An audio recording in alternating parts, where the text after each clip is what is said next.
কিছুদিন আগে দেখলে তো এক প্যাটিসালাকে মেরেছে। আমরা মারার ধর্মের লোক নয়, মারতে বলবো না। জানি তুমি গরিব মানুষ, কাজ নেই, খেটে খাচ্ছ, কিন্তু আমার মাইন্ডটা তোমার দিকে চলে যাচ্ছে। তুমি পিছন দিকে যাও ভাই, পেটের জ্বালায় এসেছো জানি, কিন্তু পিছনে কারবার করো। শুনছেন তো? হ্যাঁ, কেন আমার মাইন্ডটা ওই দিকে চলে যাচ্ছে। আর এটাও একটা আদবের খেলাফ হবে। আমি কিছু কথা বলবো, কেউ ওর দিকে ব্যস্ত থাকবে, কথাটা না শুনে ইসলামের গুনাহগার হবে। কিন্তু গরিব মানুষ আমার, ওর পেটের তো লাথি মারলে হবে না, কোথা পাবে? তবুও তো চুরি না করে, নেতাদের মতো চোর না হয়ে ও কমসে কম বাদাম বিক্রি করে খাচ্ছে। এই জায়গায় যাক ভালো, সে যেই হোক, যে ধর্মেরই হোক, আমার দেখার দরকার নেই।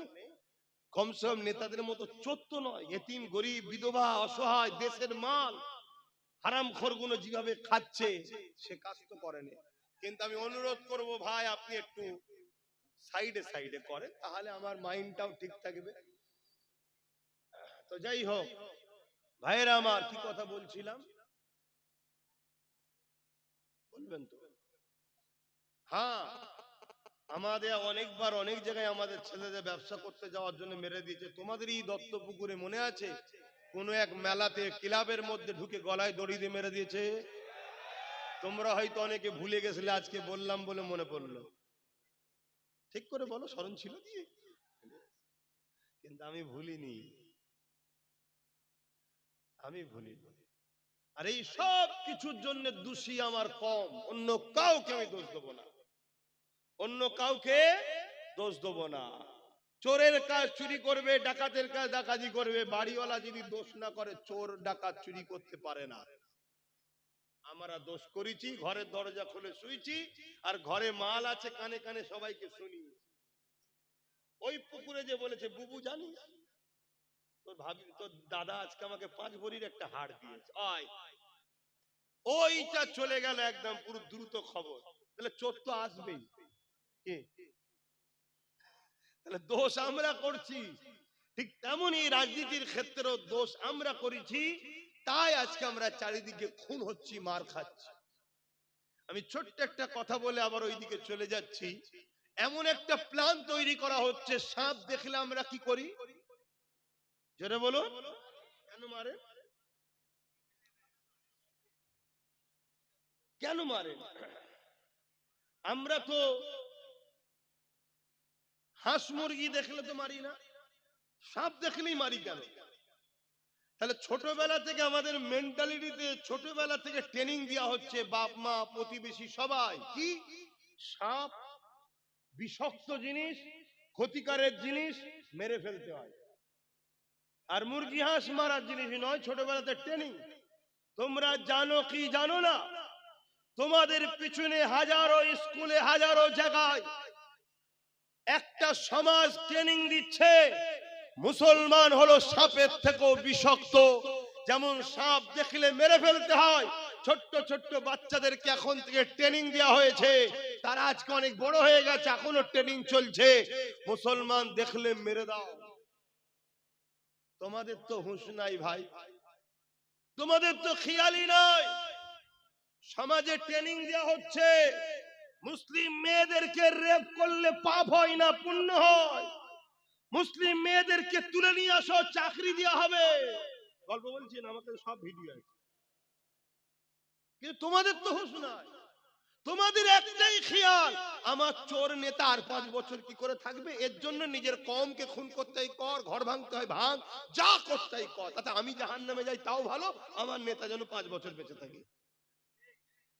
এই করে 79 বছর আমার কম করছে না, করে না বলুন?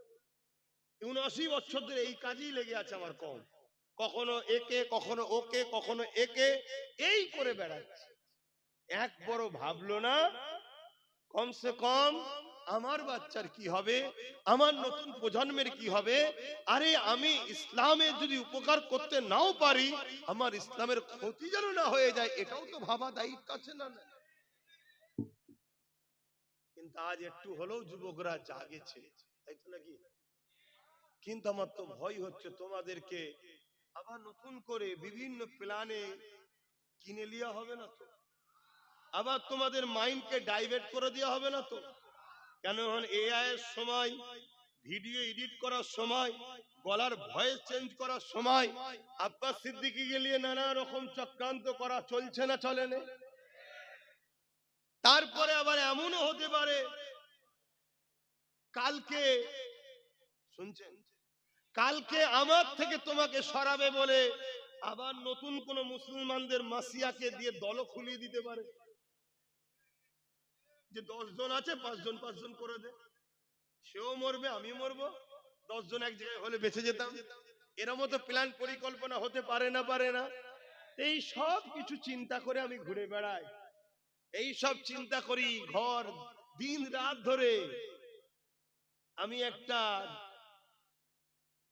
বাহ্যিক দেখছেন সুস্থ, কিন্তু মেন্টালি খুব চাপে আছে, শুধু তোমাদের চেষ্টা, বাঁচাবার চেষ্টা। কখনো কখনো ভাবি আমার মতো পাগল কে আছে? নিজের বাচ্চা নিজের পরিবারের কথা ভাবি না, নিজের বাচ্চার সঙ্গে পরিবারের সঙ্গে সময় দেওয়ার সময় পাই না, এদেরকে বাঁচাবার জন্য ভাবি। আর যখন হজ করি এদের মধ্যে থেকে অনেকে বসে বসে হাসি মজা লাগে, কি করে না করে ভাবি। এরপরও মনে হয় যে কমসে কম এরা যদি নাও ভাবে, চেষ্টা করি। ওই যে বসে আছে, ওই যে তোর ছেলে, তাই তো, ওইগুলোর জন্য যদি কিছু করে যেতে পারি, এখন থেকে চেষ্টা করছি। দেখো দেখো ফাইসাল্লাহ আল্লাহর হাতে, আমার তো কাজ চেষ্টা করা, তুমিও চেষ্টা করো। আহারে আল্লাহ নবী যেদিন কাবাকে ফতেহ করলেন, আল্লাহর কাবা যেদিন বিজয় হয়ে গেল, ওই সময় আমার রাসূলুল্লাহ সাহাবা হুজুরদেরকে নিয়ে আল্লাহ পাকের কাবার ওখানে হাজির হয়ে রয়েছে। মক্কা জালিমাত্তাচারীরা সবাই ঘিরে দাঁড়িয়ে রয়েছে। আল্লাহ নবী বলেছেন, বেলাল আযানটা দাও। ওই সময় কয়েকজন আগে এসে বললেন, ইয়া রাসূলুল্লাহ হাবিবাল্লাহ, আজ মক্কার মুশরিক জালিমাত্তাচারী সম্ভ্রান্তরা রয়েছে, এখানে বেলালকে না দিয়ে অন্য কাউকে দেয়া যাক। আল্লাহ নবী বললেন, সাহাবারে খবরদারে কথা দ্বিতীয়বার বলবে না। আমার দুঃখের দিনের সাথী হলো বেলাল, আজকে সুখের দিনে বেলালকে আমি ভুলে যেতে পারি না। একটা গোলামকে আল্লাহ রাসূল কোথায় মর্যাদা দিচ্ছে দেখে, হে বেলাল তুমি আজান দাও, তুমি আজান দাও, তুমি আজান দাও। আরে আমরা অনেক সময় করে ফেলি, কোন বড় অনুষ্ঠানে দেখবেন সারা জীবন যে আমার ছোটখাটো মজলিসে কেরাত দিয়ে শুরু করলো, কি আজান দিত, একটা বড় প্রোগ্রাম হলে তখন স্পেশাল কারিকে দিয়ে উদ্বোধন করায়, এটা আমরাও করে ফেলি। কিন্তু আল্লাহ রসুলের ইনসাফ দেখো, আল্লাহ নবী বলছে না, বেলাল দেবে। সব সময় বেলাল আজান দিয়েছে, আজকে সুখের দিনে কেন আমি রসুল বেলালকে ভুলে যাব? কি ভালোবাসা দেখো। এ যুবকেরা, হযরত বেলাল আগে আসলো, আল্লাহ নবী বলতে লাগলেন, বেলাল আযান দাও। ইয়া রাসূলুল্লাহ হাবিবাল্লাহ, মদিনা জমিনে কখন বাইতুল মুকাদ্দাসের দিকে ফিরে আযান দিয়েছে, আবার কখনো কাবার দিকে ফিরে আযান দিয়েছে। ইয়া রাসূলুল্লাহ হাবিবাল্লাহ, এই কাবার সামনে দাঁড়িয়ে এবারে কোন জায়গায় ফিরে আযান দেব? আল্লাহ নবী বেলালকে কাবার সাথে তুলে দিলে, দিওয়ার পরে বলতে লাগলেন, আযান দাও। ইয়া রাসূলুল্লাহ হাবিবাল্লাহ, আমি কাবার সাথে দাঁড়িয়ে আছি, কোন দিকে ফিরে আযান দেব?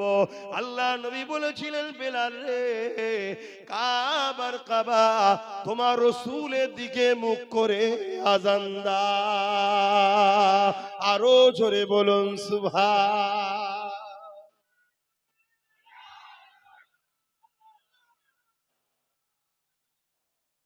হাজার হাজার সব মক্কার ভিআইপিরা দাঁড়িয়ে দাঁড়িয়ে দেখছে, দেখে সব আলোচনা করছে যে মুহাম্মদ সাল্লাল্লাহু আলাইহি ওয়াসাল্লাম দেখ, একটা হাসি দেশের কালো গোলামকে দিয়ে কাবার মাথায় তুলে আযান দিচ্ছে, আল্লাহর ঘরের মাথায় উঠে পড়েছে বেলাল হুজুর।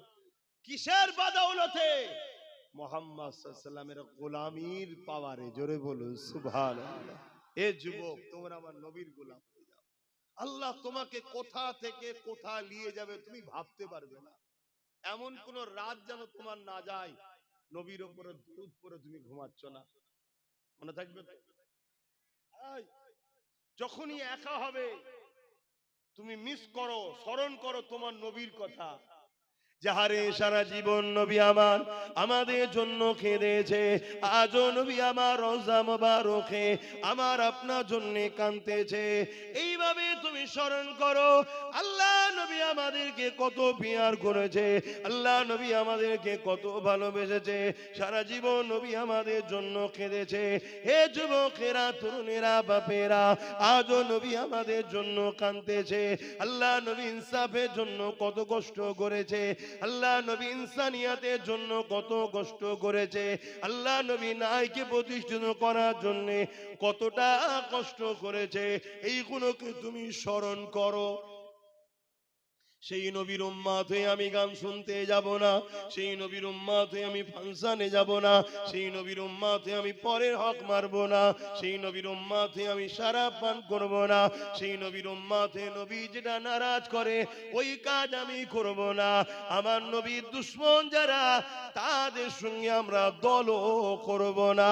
এইভাবে নিজেকে নিজে বুঝাও, নিজেকে নিজে পরিবর্তন করো যে আমার উচিত নবীর দ্বীনের প্রতিষ্ঠান, মসজিদ, মাদ্রাসা, কবরস্থান, ঈদগাহ, ওয়াকফকে বাঁচানো।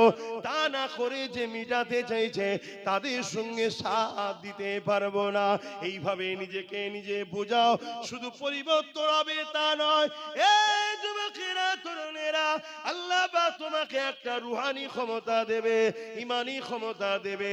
আজকে যে তোমার উপরে জুলুম করছে মনে রেখে দিও কাল তোমাকে সে দেখে ভয় খেয়ে অন্য দিক দিয়ে ঘুরে ঘুরে যেতে থাকবে। কত সমালোচনা হয় না আমাকে নিয়ে, কি হয় না হয় না? অনেক জায়গায় বললে গ্রামে ঢুকতে দেবো না, অনেক জায়গায় বলে পাল্লা কেটে নেবো, অনেক জায়গায় বলে হাত কেটে দেবো। কোনদিন শুনেছেন আমি আসার পরে কোনো মায়ের বেটা সামনে এসে আমার সঙ্গে ঝগড়া করে? এটা আমার কোনো কৃতিত্ব নয়, এসব ওইখান থেকে চলছে, মদিনা থেকে। শুনছেন কি বলছি? এটা তোমাকে বোঝাবার জন্য বললাম, আল্লাহ মাফ করুন, যাতে তোমরা দেখে বোঝো। জাগো যুবকরা, নবীর হও, নবীর হও। আল্লাহ তোমাদেরকে শ্রেষ্ঠ উম্মত করলো, শ্রেষ্ঠ জাতি করে পাঠালো, উম্মতে মুহাম্মাদির ঘরে পাঠালো। কত নিয়ামত আল্লাহ ঘরে পাঠিয়েছে, মদ খাবার জন্য, হারাম খাবার জন্য, সুদ খাবার জন্য, এতিম গরিবের মাল ছেড়ে খাবার জন্য পাঠিয়েছে আল্লাহ। তোমাকে আমাকে আল্লাহ শ্রেষ্ঠ উম্মত করলো দুনিয়ার বেঈমান, চোর, ডাকাত, খুনি নেতাদের ঝান্ডা ধরে ঘোরার জন্য। এগুলো বোঝো যুবক, ওজন উড়াতে এসে তোমার জুতো ঘোরাবার উপযুক্ত নয়। তোমাকে আল্লাহ যে নিয়ামত করেছে, যে ঘরে পাঠিয়েছে, ওই চোর, জালিম, বদমাইশ নেতাগুলো তোমার জুতোটাকে পরিয়ে দিবার উপযুক্ত তারা নয়। আজকে তুমি তাদের কাছে হাতের পুতুল হয়ে গোলাম হয়ে গেলে একটাই কারণে, তুমি রসুল ছেড়ে দিয়েছো। তোমার নবী কি চায় আর তুমি করছো কি? বোঝো, ভাবো। অথচ আজও তোমার নবী রওজা মুবারকে তোমার আমার জন্য কাঁদছে। তোমার কি আর বড় মনে পড়ে না সেই নবীর কথা, যে আমি ভালো কাজ দিয়েছি, হয়তো হালকা বয়সে করে উঠতে পারিনি, কমসে কম আমার নবীর দিনের ক্ষতি করব না। কিন্তু আজ আমরা ক্ষতিকারক হয়ে গেলাম। তো আমাদের জন্যই তো জালিমরা ক্ষমতায় আসে, আর আমাদের জন্যই তো জালিমরা আজকে ইসলামকে ক্ষমতার জন্য মিটাবার চেষ্টা করছে। কথা কি ভুল বলছি? অথচ সারা জীবন নবী আমার তোমার আমার জন্য কেঁদেছে। আজ রওজা মুবারকে রাসূলুল্লাহ কাঁদতেছে। এ যুবক শুনে রেখে দাও, যেদিন আল্লাহ পাক কিয়ামত ঘোষণা করে দেবে, হযরত জিবরাইল আলাইহিস সালামকে আল্লাহ পাঠাবে। এ জিবরাইল, দুনিয়া জমিনে গিয়ে আমার হাবিবকে যে উঠিয়ে নিয়ে আসো। হযরত জিবরাইল আলাইহিস সালাম দুনিয়া জমিনে চলে আসবে, তামাম পৃথিবী থেকে তন্ন তন্ন করে খুঁজবে, কারণ এই জমিনের উপরে গাছপালা থাকবে না, এই জমিনের উপরে ঘরবাড়ি থাকবে না, কেননা কুল্লু মান আলাইহা ফান, আল্লাহ পাক সব ফানা করে দেবে। এই আমার রাসূলুল্লাহ কোন জায়গায় রয়েছে? হযরতে জিবরাইল আলাইহিস সালাম খুঁজে পাবে না, আল্লাহ পাককে জমিন থেকে আওয়াজ দিতে লাগবে, ও রব্বি আল্লাহ পাক, আপনার হাবিব কোথায় রয়েছে? আমি জিবরাইল খুঁজে পাচ্ছি না। আল্লাহ পাক বলতে লাগবে, জিবরাইল রে, দুনিয়ার জমিনে কান লাগিয়ে লাগিয়ে শোনো, যে জায়গা থেকে দেখবে কান্নার আওয়াজ আসছে, ওই জায়গাতে আমার হাবিব তিনার গুনাহগার উম্মত উম্মতিদের নাজাতের জন্য কাঁদতেছে। আরো জোরে বলুন সুবহান।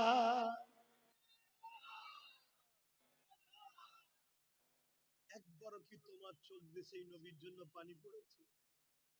একবারও কি তোমার দিল বলেছে যুবক যে আমার নবী এই ইসলামের জন্য মার খেয়েছে, আমার নবী এই মসজিদ মাদ্রাসার জন্য মার খেয়েছে, আজকে সেই মসজিদ মাদ্রাসা মিটাবার আসামি আমরা?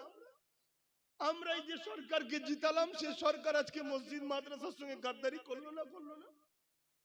একবারও কি তোমার কথা মনে পড়েছে যে আমার রাসূল পাহাড়ে গিয়ে গাছের পাতা ফলমূল খেয়ে জীবন ধারণ করেছে? তোমার দিলে যদি নবীর প্রেম না থাকে, ইশক না থাকে, কিসের তুমি ঈমানদার, কিসের তুমি মুসলমান? ঈমান কাকে বলে? ঈমান হলো নবীর প্রেম ও মোহাব্বত, আদবের নাম। জোরে বলুন সুবহানাল্লাহ। এই যে গাছ দেখছো, এই গাছের ডাল, পাতা, ফল, মূল, এগুলো হলো আমল নামা, রোজা, দাড়ি, টুপি, হজ, যাকাত। আর এই গাছের মাটির তলায় যেটা আছে মূল, ওটা হলো ঈমান। বুঝাবার জন্য বলছি, যেমন মাটির তলায় আছে, আমাদেরও ভেতরে গোপনে থাকে। আর নামাজ, রোজা, দাড়ি, টুপিটা হলো এই ডালপালা গুলো। ডালপালা একেবারে শেষ হয়ে যাবে যদি মূলটা শেষ হয়ে যায়। আর এখন ডালপালা কম, যদি মূল ঠিক থাকে, কালকে আবার নামাজি, হাজি, রোজা সব হয়ে আল্লাহ কারে জান্নাতে যাবে। কিন্তু আমরা মূলটাকেই তো মেরে ফেলছি। নবীর প্রেম কই? হ্যাঁ, অথচ আল্লাহ নবীর এমন দিন গেছে, নবী আমার পেটে পাথর পর্যন্ত বেঁধে নিয়েছে। একদিন নয়, দুদিন নয়, তিনটে পাথর বেঁধেছে।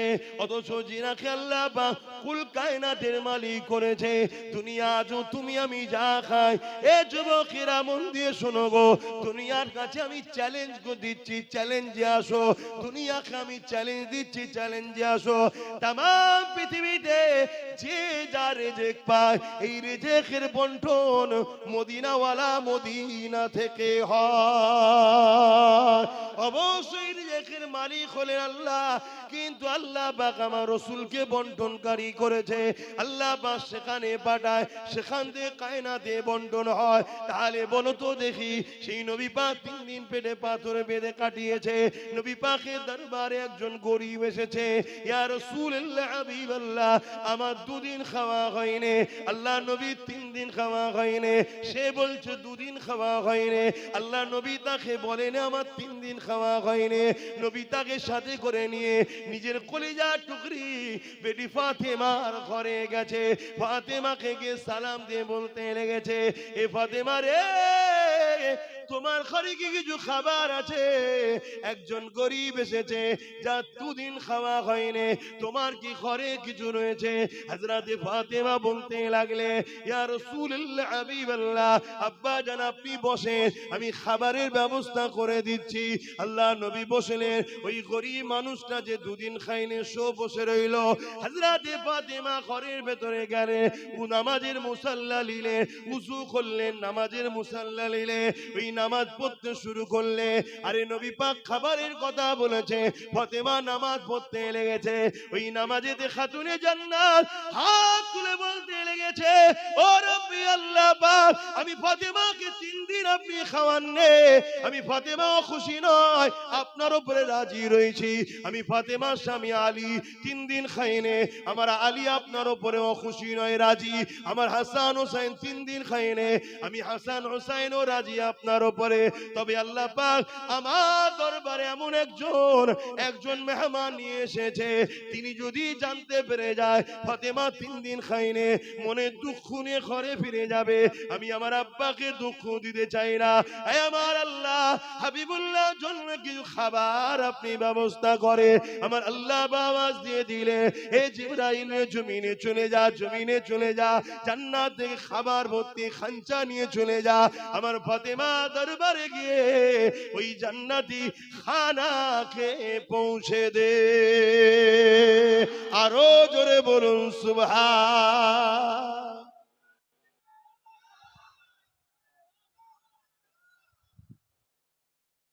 আমাদের কারো বাড়ি আছে যে একদিন খাওয়ায়? একটা কেউ হাত তুলে বলুন যে একদিন খাওয়ায়। অথচ আমার মা বোনেরা একবারও ভাবলো না যে ইসলাম বিদ্বেষীরা আমাকে 1000 1500 ফ্রিতে ভিক্ষা দিচ্ছে কেন, একবারও ভাবেন। ভেবেছে কি? আরে ভালো ভালো আলেম সাহেব, মলি সাহেব ঘরে, হাজি সাহেবের ঘরের বইয়েরাও ভাতা লিচ্ছে না লাইনে ভান্ডারের টাকা। একবারও ভাবলো না যে জনগণের টাকা, দেশের টাকায় লক্ষ্মী নাম দেবে কেন? দেশের কোন স্বাধীনতা সংগ্রামীর নাম দিতে পারতো, লক্ষ্মী নাম দিল কেন? এটা আমার গায়ের ধর্মের ভাইদের বিশ্বাস হলো লক্ষ্মী হলো অর্থ দেবী। আপনারা মানে কোথায় আমাদেরকে শেষ করলো? এই যে পয়সাটা খালেন, কোথায় শেষ করলো আমাদেরকে? এবারে বলুন, ওই মায়ের পেটে আল্লাহর ওলি সন্তান হবে? ওই মায়ের পেটে এমন সন্তান হবে যে ইসলামের জন্য লড়াই করবে?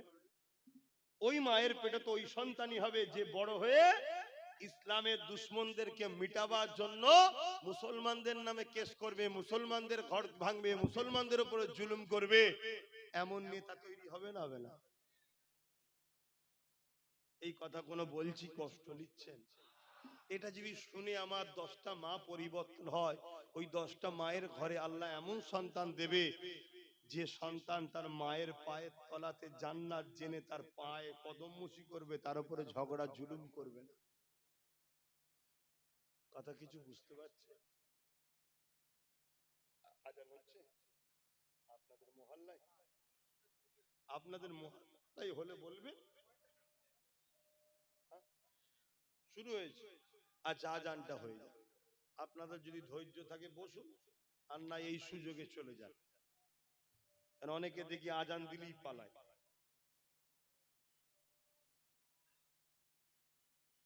7:30।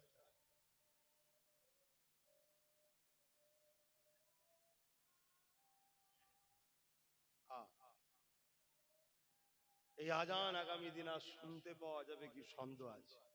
সেই দিন এসে গেছে। কি করলাম আমরা? কি ভুল করলাম?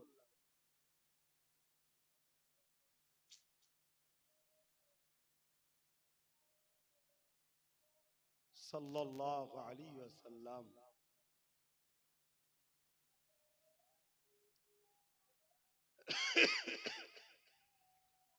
সাল্লাল্লাহু আলাইহি ওয়াসাল্লাম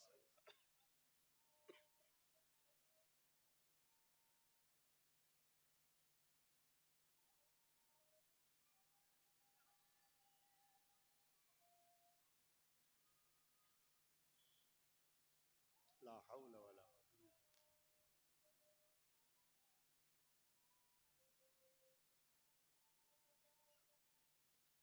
লা হাওলা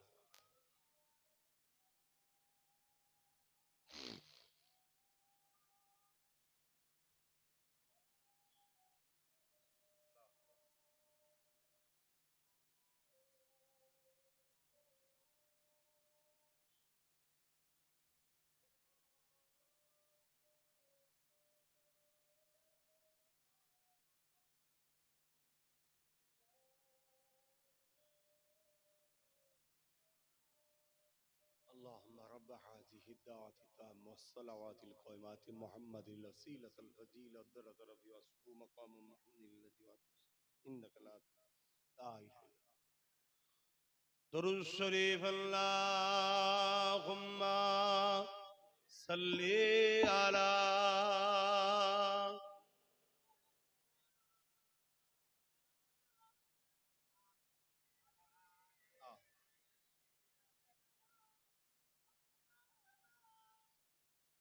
যাদের হৃদয়ে আছে আল্লাহর ভয়, তারা কখনো নবী ভুলে যায় না। আল্লাহর প্রেম ছাড়াই দুনিয়ায় কারো কাছে কোনো কিছু চাই না। প্রকৃত সাকসেসফুল তো এইটাই, যেন আমার আল্লাহ ও রসুলকে আমরা রাজি করতে পারি। যাদের হৃদয়ে আছে আল্লাহর ভয়, তারা কবু নবী ভুলে যায় না। আল্লাহর প্রেম ছাড়াই দুনিয়ায় কারো কাছে কোনো কিছু চাই না। রাতের আধারে যারা সিজদাতে রয়, দু চোখের স্রোতে নদী যেন বয়। কখনো উঠেছো যুবক? রাত্রে ঘুম ভাঙে? রাত্রে ঘুম ভেঙে যায় না? ফাঁকে যেতে হয়, ঘুম ভেঙে যায় তো। কখনো রাত্রে ঘুম ভাঙলে একদিন ট্রাই করে দেখবে, উজু করে আর একা একা আল্লাহকে সেজদায় পড়ে থাকবে, কিছুক্ষণ পড়ে থাকবে, একটা আলাদা মজা পাবে। চোখ দিয়ে অঝরে পানি বেরিয়ে যাবে, তুমি রুখতেই পারবে না, তুমি বুঝতেই পারবে না তোমার হাজারো ব্যথা কোথায় গেল। তোমার রবের সেজদায় চোখের পানি ফেলা, কিয়ামতের দিন জাহান্নামের আযাব থেকে বাঁচার ওই যে জাহান্নাম তেড়ে তেড়ে যে আসবে। গতকালকেই তো ওয়াজ করেছিলাম, শুনেছেন তো? অনেকে লাইভও শুনেছে। ওই জাহান্নামকে সরাবার একটাই উপায়, আমাদের চোখের পানি আল্লাহ নবীকে দেবে, নবী সেটা নিক্ষেপ করবে, জাহান্নাম হাজার হাজার মাইল দূরে সরে যাবে। জোরে বলুন সুবহানাল্লাহ। আসো আমার ভাইরা, ফিরে আসো, এখনো সময় আছে, এখনো সময় আছে, কিন্তু তোমাকে পরিবর্তন হতে হবে। রাতের আধারে যারা সিজদাতে রয়, দু চোখের স্রোতে নদী যেন বয়। রাতের আধারে যারা সিজদাতে রয়, দু চোখের স্রোতে নদী যেন বয়। ছলনার ঘাচানি যত আসো, ছলনার ঘাচানি যত আসো, পিছনে ফিরো তাকায় না। যাদের হৃদয়ে আছে আল্লাহর ভয়, তারা কভু নবী ভুলে যায় না। আল্লাহ প্রেম ছাড়াই দুনিয়া কারো কাছে কোনো কিছু চাই না। আল্লাহুম্মা সাল্লি আলা